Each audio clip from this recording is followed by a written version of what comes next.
In 1850s America, there existed a fragile balance between order and chaos.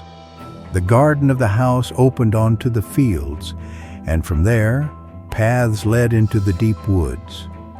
For Lily, dressed in white, life at that age was nothing but a game, and the forest seemed like a green realm filled with fairy tales. Such is the innocence of a child. She never truly knew what lay ahead. Caught up in the chase of a butterfly, she drifted into the untamed and dangerous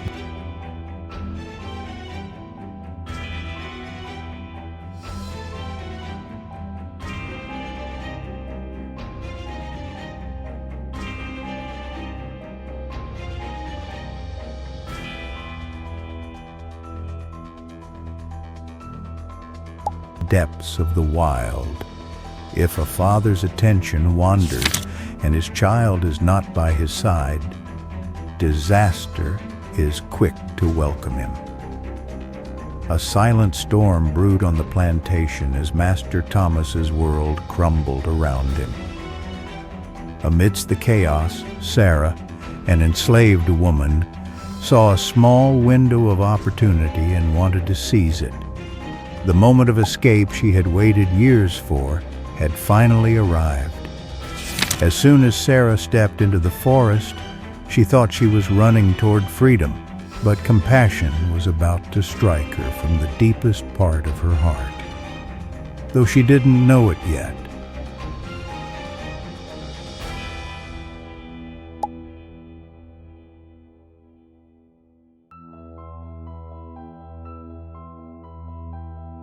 The forest does not give up its secrets easily.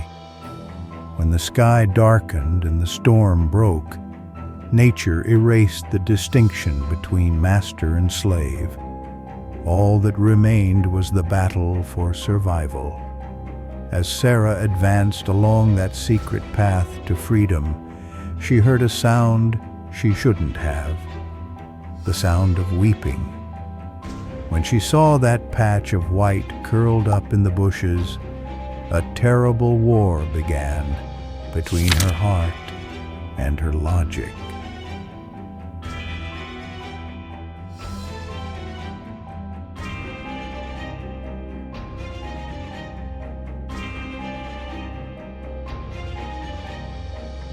The road stretching before her was freedom.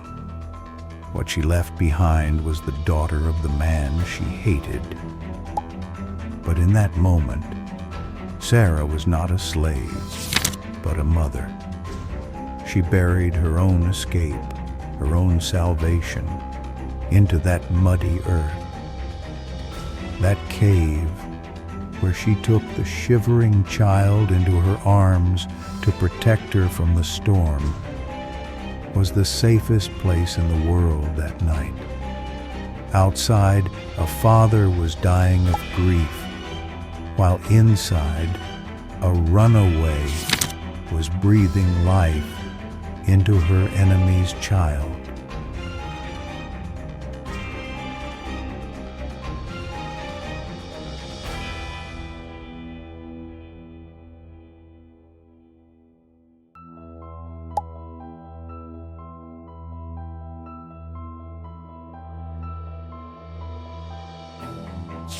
The first light of morning ruthlessly exposes the truths hidden by the night. The storm had passed, but the real hurricane was about to break. When Sarah stepped out of the woods onto that vast lawn with Lily in her arms, she looked not like a hero, but a criminal. Her body, exhausted from fatigue, now carried an even heavier burden, the deadly weight of a misunderstanding. When Master Thomas saw his daughter in the arms of that runaway, the veil descending over his eyes blinded his reason. Fear turned to anger. Anger turned into a weapon. Sarah, standing at the barrel's end, neither ran nor begged. She simply waited. Because sometimes the greatest courage is to stand tall in front of a gun and let the truth defend itself.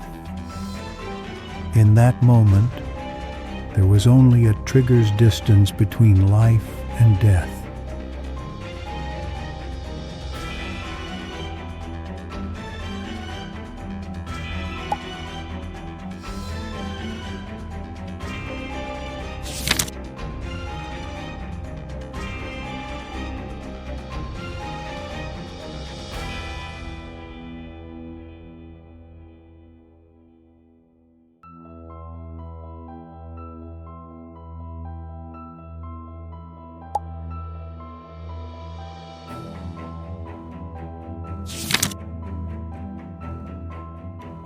Lowering a gun is harder than pulling the trigger, for pulling the trigger requires anger, while lowering it requires facing the truth.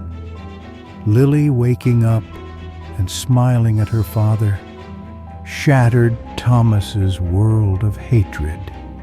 When he saw that dirty gray slave shawl draped over his daughter, Thomas's pride turned into shame. That shawl was the banner of Sarah's compassion. That mighty man falling to his knees to embrace his daughter was in reality kneeling morally before Sarah. Sarah did not accept the food or the grace Thomas offered. She chose to return to her own cabin, to her own impoverished world, with her head held high. Because honor is not something given, it is something claimed. That day, Thomas did not just get his daughter back, he also remembered the humanity he had forgotten.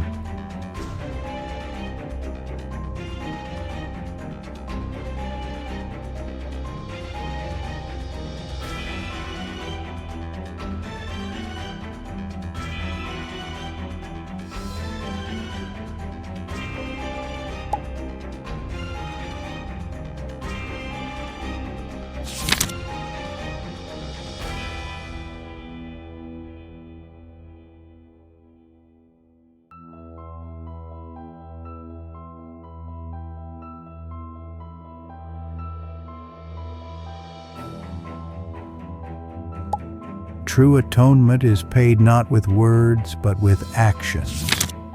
The candle burning in the study that night symbolized the enlightenment in Thomas's conscience. That piece of paper he wrote was more than a travel pass. It was a letter of apology. When Sarah took the paper sliding under her door, she realized she was no longer a fugitive shadow. As dawn broke and she walked out the plantation gate, there were no locked doors or barking dogs behind her. There was only a silent man watching from the window and an iron gate left open. As Sarah walked toward the sun, her steps were steadier than ever before, because this time she was not running away to freedom. She was walking into it.